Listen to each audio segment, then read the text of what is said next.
এখন পাকা আমের সিজন, তো আমের জুস বানাবো না তাই কি কখনো হয়? এইভাবে বানালে বাজার থেকে কোনো রকম আর কেনার প্রয়োজন হবে না।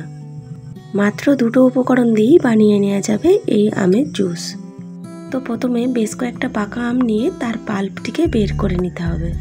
এবারে একটা মিক্সির জারের মধ্যে দিয়ে বেশ ভালো করে পেস্ট করে নিতে হবে। কড়াইয়ের মধ্যে আমের পেস্ট দিয়ে দিতে হবে বেশ কিছুটা জল, ভালো করে মিশিয়ে নিতে হবে। এরপর গ্যাস অন করে আমের মিশ্রণটিকে বেশ কিছুক্ষণ ফুটিয়ে নেওয়ার পর দিয়ে দিতে হবে পরিমাণ মতো চিনি।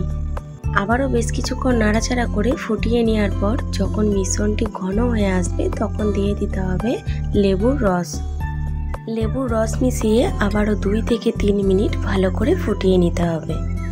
এরপর গ্যাস বন্ধ করে মিশ্রণটিকে কিছুক্ষণের জন্য ঠান্ডা হতে দিতে হবে।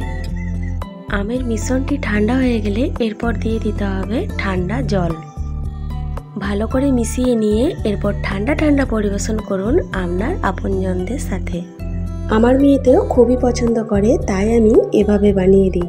তো বন্ধুরা, আপনারাও এভাবে একবার বাড়িতে বানিয়ে দেখতে পারেন, আশা করি ভালো লাগবে।